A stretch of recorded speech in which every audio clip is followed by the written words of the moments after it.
446 میں آ کر شیعوں کی حکومت کو ختم کیا تغرل بیگ سلجوکی نے۔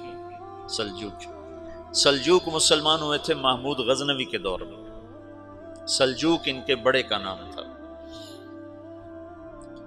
تو ایک دفعہ محمود غزنوی نے سلجوک سے پوچھا اگر مجھے تیری مدد کی ضرورت ہو تو کتنے آدمی پیش کر سکتے ہو؟ تو اس نے ایک تیر دیا، کہا یہ ایک تیر ہے میرا،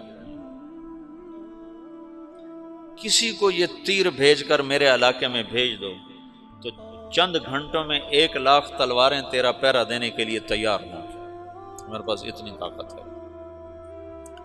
تو یہ سلجوک کی نسل میں تھا تغرل بیگ۔ اللہ تعالیٰ نے جب عرب زوال کا شکار ہو گئے اور ضعف کا شکار ہو گئے، جیسے بڑھاپے کا کوئی علاج نہیں، جب قوموں پہ زوال آتا ہے تو اس کا بھی کوئی علاج نہیں، پھر اور قوم کو جگہ ملتی ہے۔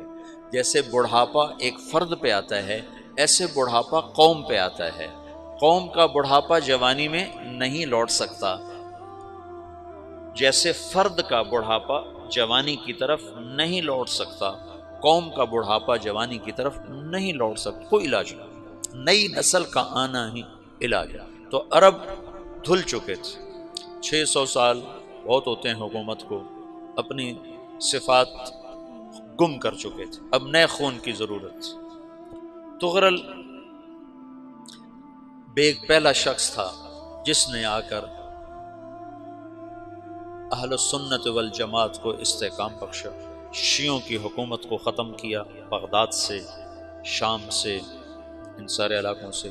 صلاح الدین ایوبی نے اسماعیلی شیعہ کی حکومت کو ختم کیا، مصر۔ العاضد ان کا آخری خلیفہ تھا صلاح الدین ایوبی، نور الدین زنگی رحمۃ اللہ علیہ کا پروردہ تھا، اس کا دوست تھا، اس کے دوست بھی تھا، بچہ بھی تھا اس کے سامنے، زیادہ لکھنے پڑھنے کا شوق تھا۔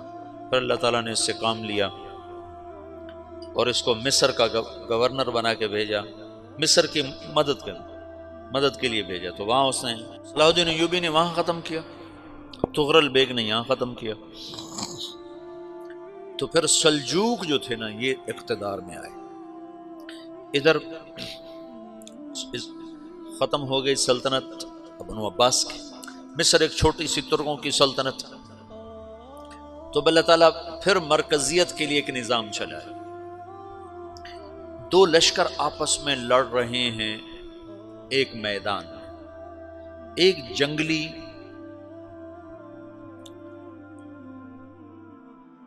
بدوؤں کا قافلہ، جنگل کے لوگ اپنے قبیلے کو لے کر، ایک جنگلی قبیلہ اپنے سردار کے ساتھ نقل مکانی کر رہا ہے ایک جگہ سے دوسری جگہ۔ اللہ کا نظام کہ یہ لوگ چلتے چلتے چلتے اس وادی میں پہنچ گئے جہاں جنگ ہو رہی ہے، دو لشکر آپس میں لڑ رہے ہیں۔ جب یہ وہاں پہنچتے ہیں تو ایک لشکر کے قدم اکھڑ رہے ہیں اور دوسرا غالب آ رہا ہے۔ ان کو نہیں پتا شکست کھانے والے کون ہیں اور فتح پانے والے کون ہیں، ان کو نہیں پتا۔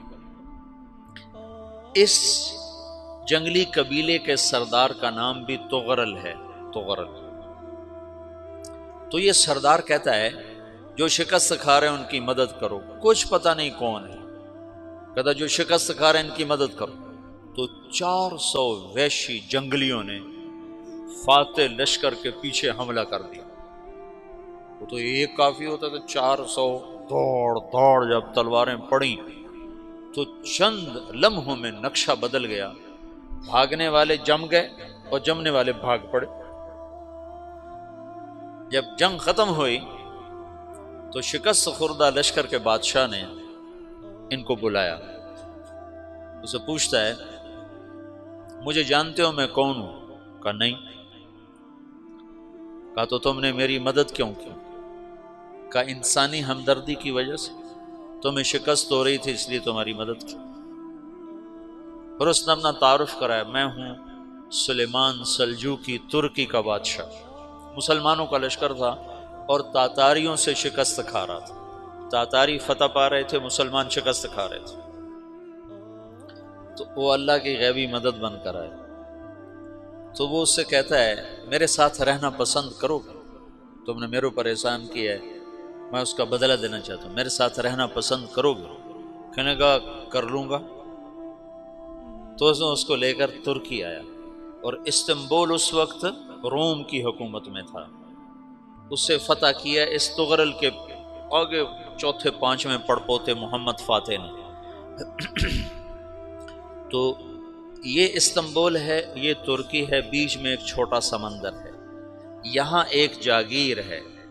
تو سلطان سلیمان کہتا ہے یہ جاگیر تجھے وقف ہے، ادھر سے رومی مجھے تنگ کرتے ہیں حملے کر کر کے، تو میرا دفاع کرتے رہنا، یہ جاگیر تیری۔